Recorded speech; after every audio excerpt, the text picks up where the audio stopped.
Oke, halo teman-teman semuanya. Sebelumnya, Assalamualaikum warahmatullahi wabarakatuh. Perkenalkan, saya Eko Septiatno Wicaksana dengan nomor NIM 43040220 dari Universitas Islam Negeri Salatiga, semester 5 dan program studi Psikologi Islam.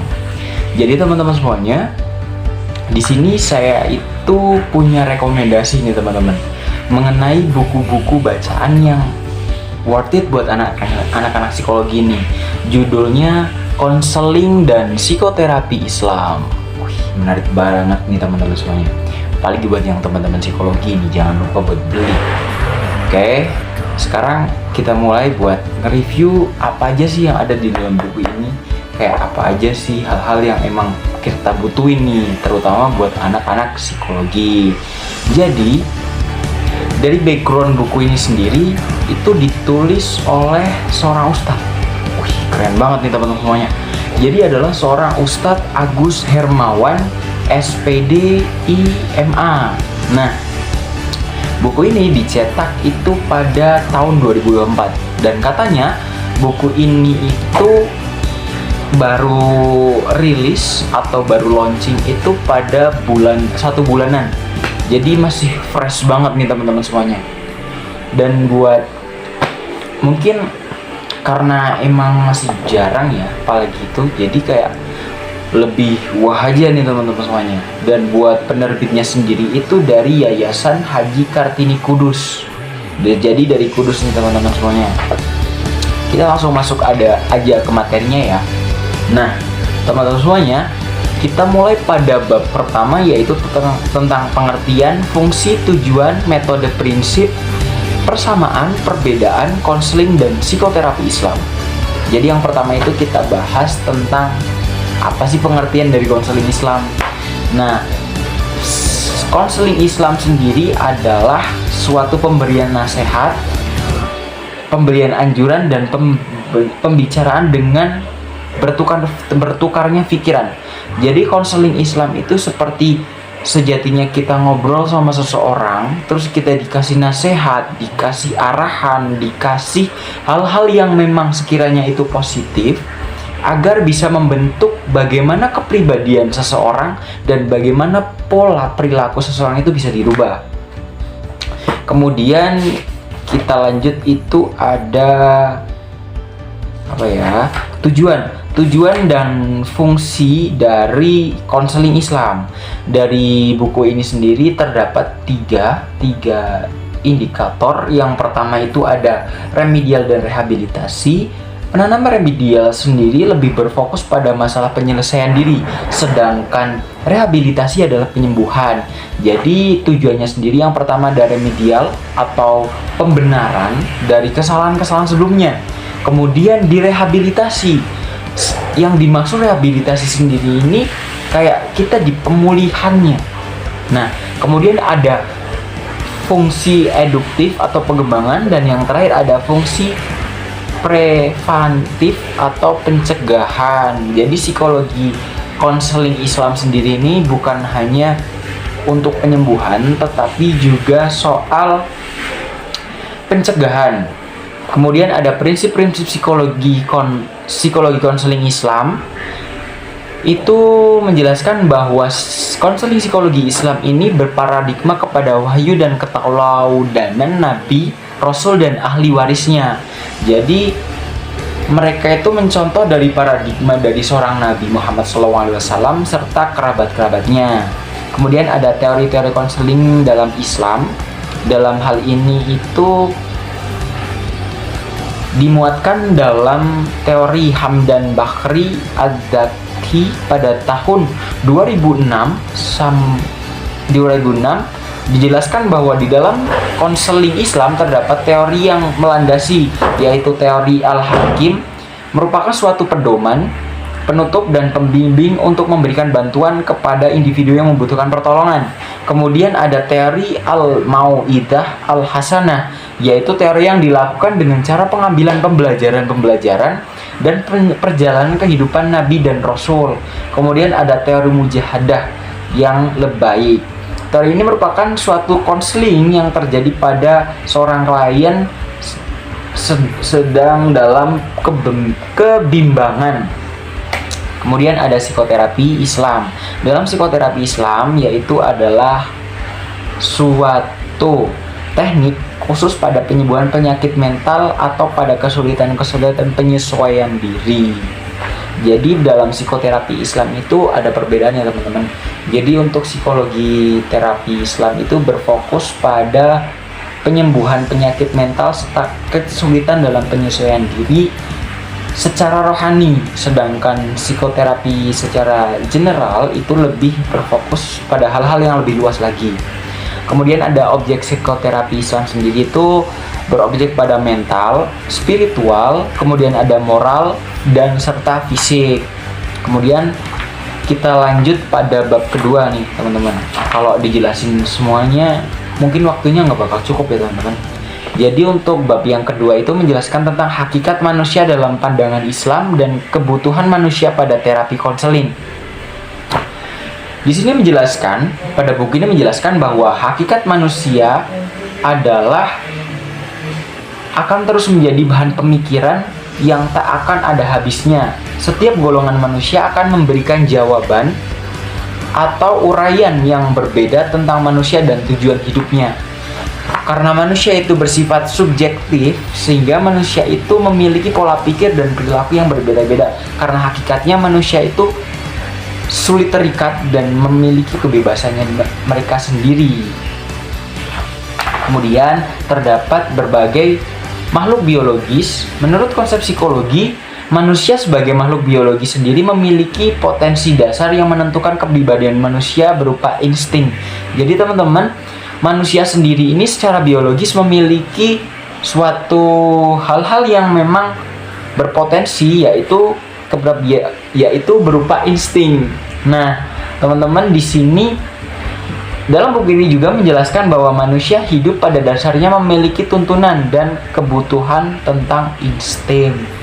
Kemudian terdapat pribadi sebagai pribadi makhluk. Menurut konsep psikologi, seperti yang dikemukakan oleh terapi terpusat pada pribadi, terapi eksistensial merupakan gestalt rasional, emotif terapi, dan terapi realita.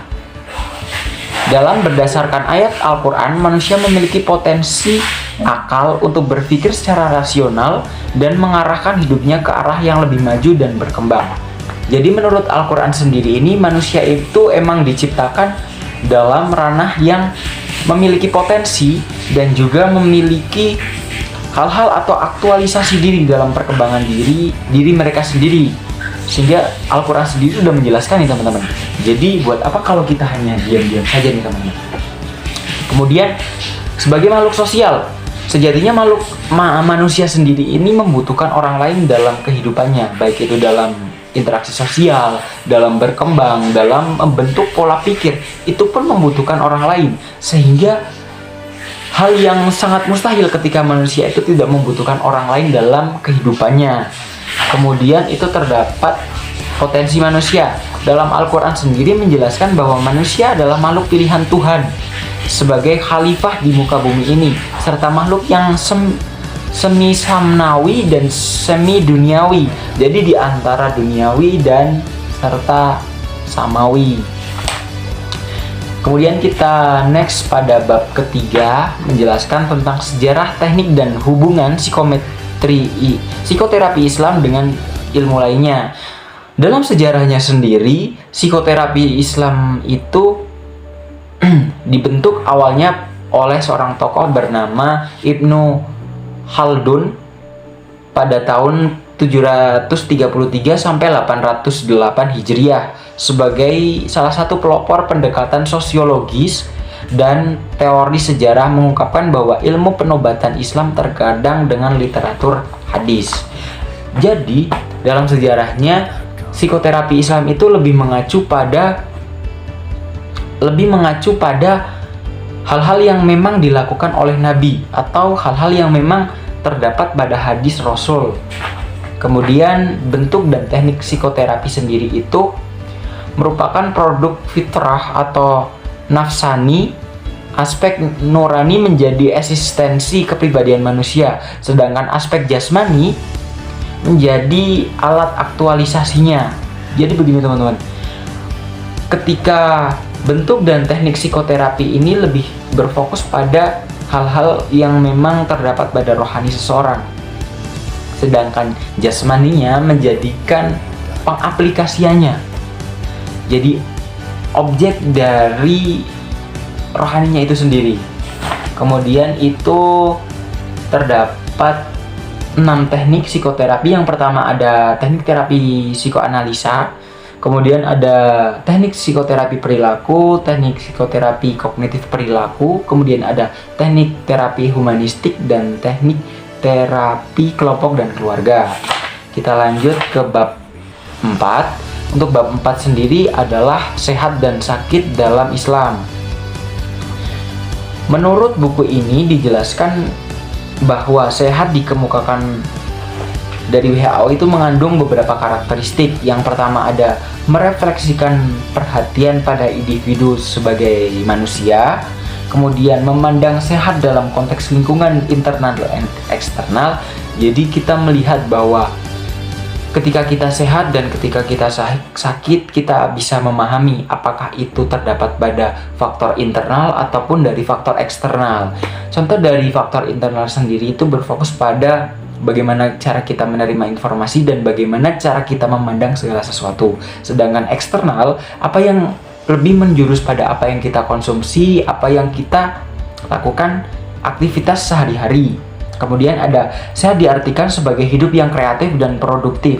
Sehat bukanlah merupakan suatu kondisi, tetapi merupakan penyesuaian, dan bukan merupakan suatu keadaan, tetapi merupakan proses.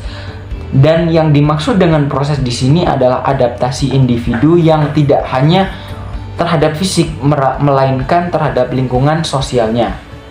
Jadi sehat itu dalam buku ini dijelaskan tidak hanya berfokus pada internalnya saja, dalam apa yang kita makan, apa yang kita pikirkan, tetapi lebih berfokus juga pada bagaimana orang itu sehat dalam berinteraksi secara sosial. Kemudian ada kesehatan jiwa dalam Islam. Yang pertama ada konsep sehat dan sakit dalam Islam seperti yang saya jelaskan sebelumnya. Saya jelaskan sedikit aja. Meskipun kata sehat walafiat merupakan indonesiasi dalam bahasa Arab, tetapi tidak ada kata dalam Al-Quran menyebutkan as-sahih dan al-if. Tentang Al-Quran menyebutkan perkataan syifa. Perkataan syifa itu berarti sembuh dan pengobatan menuju kesembuhan dari keadaan sakit. Nah, kemudian yang bagian kedua itu terdapat gangguan jiwa. Setiap permasalahan hidup yang menimpa diri seseorang dapat mengakibatkan gangguan fungsi organ tubuh, reaksi tubuh, itu pun disebut dengan stres. Jadi gangguan jiwa sendiri dalam psikoterapi Islam sendiri itu lebih mengacu pada bagaimana seseorang itu bisa mengakibatkan hal-hal yang memang berfokus pada stres, otomatis dari faktor eksternal dan merujuk pada faktor internal. Kemudian ada penanggulangan gangguan jiwa dalam surat Fussilat ayat 44 dijelaskan bahwa metode untuk mengatasi hal-hal yang mengganggu pikiran dalam hati manusia itu pada saat berhadapan dengan segala sesuatu adalah problem yang rumit. Nah, dijelaskan bahwa Al-Quran menyatakan yang berarti, wahai manusia, sesungguhnya telah datang kepadamu pelajaran dari Tuhanmu dan menyembuh bagi penyakit-penyakit yang berada dalam dada dan menunjukkan serta rahmat bagi orang-orang yang beriman. Jadi dalam Al-Quran sendiri penanggulangan suatu gangguan jiwa itu sudah dijelaskan dalam Al-Quran, serta Allah Subhanahu wa Ta'ala itu telah mencakupkan bagaimana sih tips and tricks, kemudian bagaimana cara kita mengobati adanya gangguan jiwa dalam diri. Nah, kemudian kita lanjut ke bab 5. Ini makin merujuk pada pembahasan, makin menarik nih teman-teman semua. yaitu ada manajemen dan prosedur pelayanan konseling dan terapi Islam. Nah, buat prosedur dan terapi Islam sendiri ini ada beberapa manajemen prosedur, yaitu terapi Islam, rangkaian atau tataan kegiatan dalam melakukan konselor, terapis, dan melakukan layanan-layanan konseling untuk membantu klien memuntaskan masalah. Jadi, tahap pertama dalam melakukan psikoterapi dan konseling Islam itu adalah memanajemen, atau bahasanya itu lebih ke menuju administrasi terlebih dahulu, bagaimana rangkaian-rangkaiannya serta bagaimana pola penyembuhannya. Kemudian ada tahapan-tahapan psikoterapi Islam. Itu yang pertama ada wawancara awal, otomatis orang yang baru masuk untuk konseling ataupun terapi Islam itu melakukan wawancara awal terlebih dahulu. Bagaimana sih masalah awal, bagaimana kita bisa membangun bonding, bagaimana kita bisa membangun rapot untuk konseling itu sendiri. Kemudian ada proses terapi. Dalam proses terapi ini beragam teman-teman, nanti dijelaskan pada subbab selanjutnya. Kemudian ada tindakan. Proses terapi dan tindakan itu berbeda ya teman-teman. Kalau tindakan itu mengkaji ulang kembali apa yang telah dipelajari klien selama terapi berlangsung. Jadi bahasanya itu lebih ke kita mengevaluasi setelah kita melakukan terapi, bagaimana sih tindakan yang semestinya dilakukan. Kemudian ada mengakhiri terapi. Dalam akhiri terapi sendiri kita harus bisa membangun keeratan sehingga klien itu tidak merasa gagal dalam terapi tersebut, dan kita harus berhati-hati dalam pendiagnosisan. Kemudian ada model psikoterapi dalam Al-Quran dan Sunnah. Yang pertama itu ada psikoterapi dengan keimanan, yaitu kayak kita beriman kepada Allah. Kan kita iman kepada Allah, iman kepada malaikat, iman kepada Rasul, iman kepada hari kiamat, iman kepada qada dan qadar. Kemudian itu ada psikoterapi melalui ibadah, karena secara tidak langsung ya teman-teman, ketika kita melakukan sholat, puasa, zakat, haji pun itu merupakan suatu psikoterapi tanpa kita sadari, karena di dalamnya terdapat ketenangan, terdapat hal-hal yang memang tidak mengganggu jiwa sehingga menenteramkan jiwa, dan hal tersebut bisa dikatakan sebagai psikoterapi. Baru tahu nih, fun fact dari buku ini tuh emang lebih universal teman-teman. Jadi teman-teman yang memang baru tahu nih, wah ternyata ibadah kita selama ini bisa dijadikan sebagai psikoterapi. Nah kemudian yang ketiga ada terapi dengan puasa. Nih yang aku jelasin sebelumnya kan lebih ke ibadah. Nah ini lebih menjurus lagi nih teman-teman, dari puasa. Karena setahu aku ya, dari jurnal yang aku tahu tentang puasa ini kan memang secara medis itu sudah terbukti bahwa ibadah dengan terapi itu memang baik untuk kesehatan. Nah dalam buku ini juga dijelaskan bahwa psikoterapi dengan puasa ini cukup efektif, yaitu dengan menjangkit dengan penyakit jiwa dan penyakit yang beranah pada fisik. Kemudian ada psikoterapi melalui ibadah haji. Baru tahu nih teman-teman. Nah, teman-teman tahu nggak, dalam ibadah haji kan kita selalu menyebutkan nama Allah dan mengagungkan namanya. Kayak labbaik Allahumma labbaik, labbaik la syarika lak labbaik. Nah, dalam hal itu secara tidak langsung hal itu merupakan psikoterapi teman-teman. Karena hati merasa tenang, hati merasa kita kembali kepada roh kita nih teman-teman. Kemudian ada psikoterapi melalui sabar. Teman-teman, tanpa kita sadari, saat kita sabar, saat kita menahan nafsu kita, menahan amarah kita, itu termasuk psikoterapi teman-teman. Kemudian ada psikoterapi melalui zikir. Nih, teman-teman pernah tahu nggak yang namanya zikrullah atau mengingat Allah? Karena sejatinya mengingat Allah, hati kita akan merasa tenang.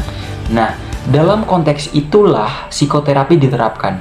Psikoterapi adalah mencari ketenangan dari setiap permasalahan yang ada. Jadi, kecerdasan seseorang itu bisa dilihat sebagaimana dia bisa mengingat Allah dalam setiap situasi.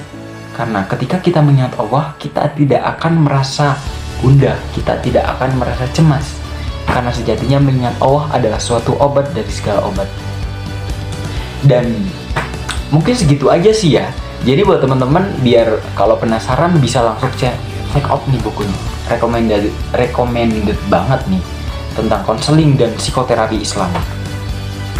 Buat kelebihan dan kekurangan buku ini sendiri itu, buat kelebihannya, buku ini tuh cukup lengkap teman-teman. Jadi menarik banget nih teman-teman. Sedangkan kekurangannya dikit banget sih. Mungkin buat covernya sih bisa di upgrade lagi. Tapi overall ini udah bagus banget ya teman-teman. Nggak kerasa ya teman-teman, kita udah bahas banget di buku ini. Walaupun ini masih banyak lagi loh teman-teman. Jadi teman-teman kalau semisal mau check out, bisa langsung nih. Ini murah banget, cuman 25.000 aja. 25.000 aja. Jadi teman-teman bisa langsung nih, bisa hubungin aku secara langsung apa lewat DM. Oke. Jadi cukup sekian aja ya teman-teman. Saya akhiri. Wassalamualaikum warahmatullahi wabarakatuh. Terima kasih guys.